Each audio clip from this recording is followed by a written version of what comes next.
Alors, je pense que si c'est bon. Donc, je vous en prie, voilà, vous parlez et ensuite nous passerons à autre chose, aux choses sérieuses. Bonjour, bonsoir. Merci à Monsieur Lédizois et félicitations pour cette médaille. Je suis très fière que mon pays vous décore. Je trouve que c'est vraiment mérité. Merci aussi à Monsieur Ahmed Gidou pour votre accueil tous les deux depuis une semaine. Votre accueil très chaleureux, pour votre amitié et pour l'honneur que vous me faites de me donner la parole devant vous. Mesdames, Messieurs, chers amis de l'art et du design, bonsoir. Le design est aujourd'hui partout, mais comment s'en étonner? Nous sommes de plus en plus nombreux sur la planète, avec des niveaux de vie en progression. Il faut bien s'organiser pour que ça puisse continuer. Le mot design est à la mode, il est utilisé de multiples façons et parfois c'est un peu difficile de s'y retrouver.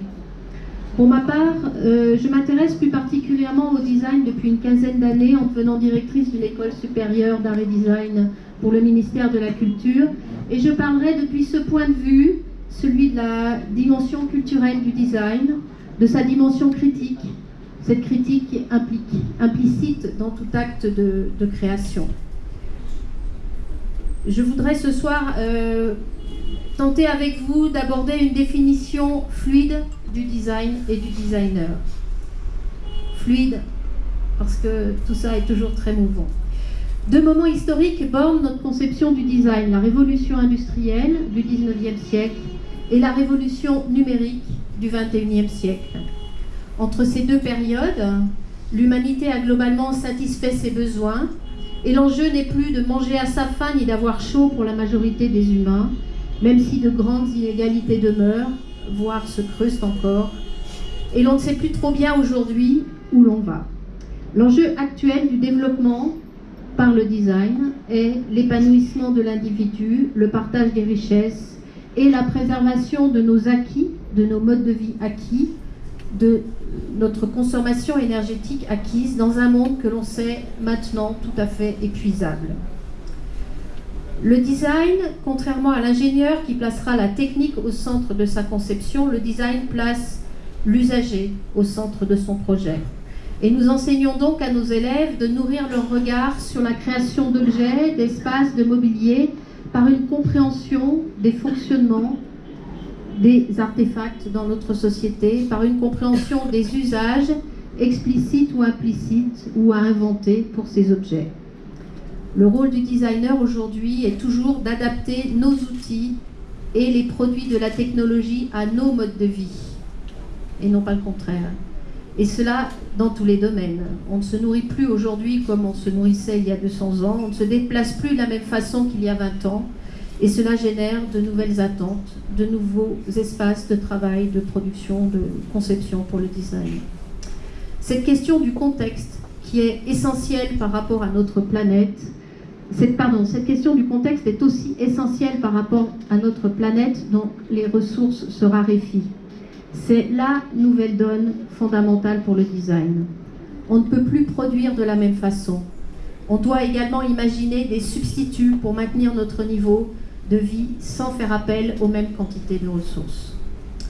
Je voudrais évoquer rapidement une école dont on fête les 100 ans cette année, qui est l'école du Bauhaus, et qui est une sorte de modèle pour toutes les écoles d'art et design dans le monde.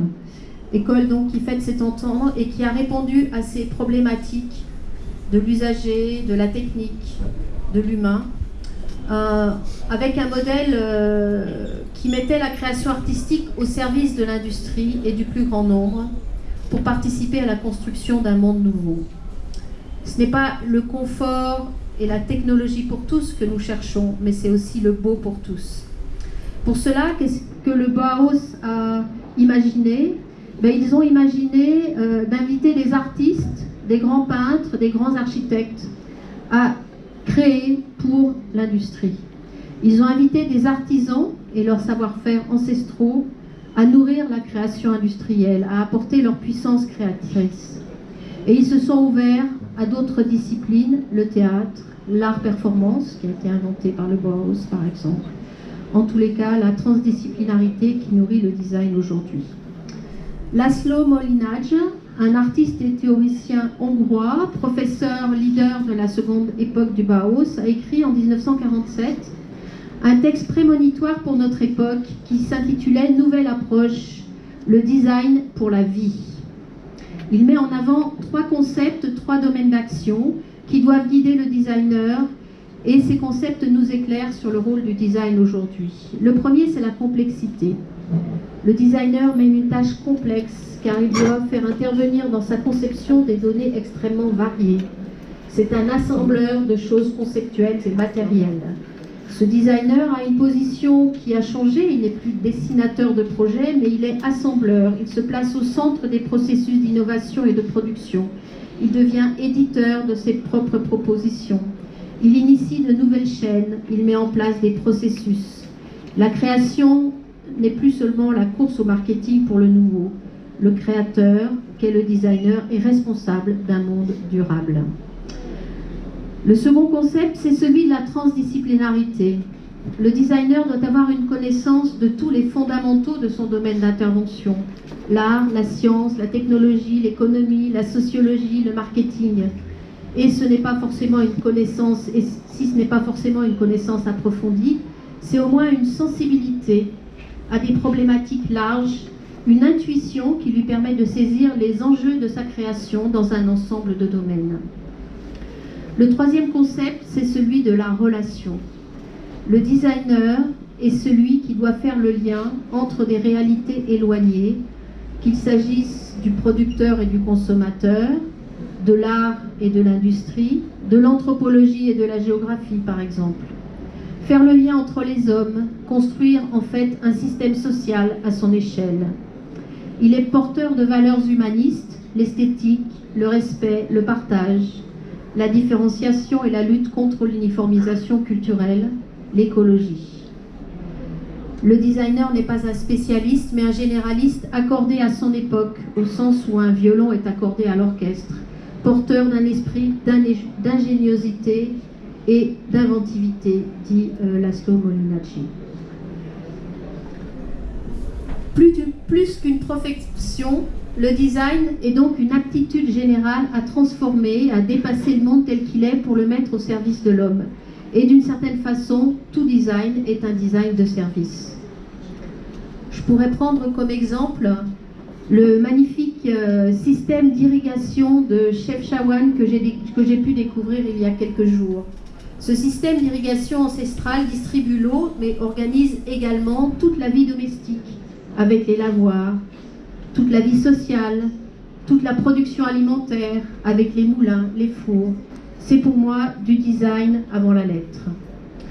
Et je voudrais dire donc à chaque étudiant en design, chaque étudiante, qu'il ou elle doit se poser chaque fois la question: est-ce que ma création, cela sert la vie? Est-ce que cela sert un développement respectueux de l'homme et de son environnement? Est-ce que cela crée du lien entre les humains? Je parlais rapidement à propos du Bauhaus de la puissance créatrice des métiers d'art, dont c'est un des concepts fondateurs. Cette puissance créatrice reste tout à fait valable. Elle est même relancée, je crois, par la mondialisation culturelle qui nous permet de rencontrer des manières de faire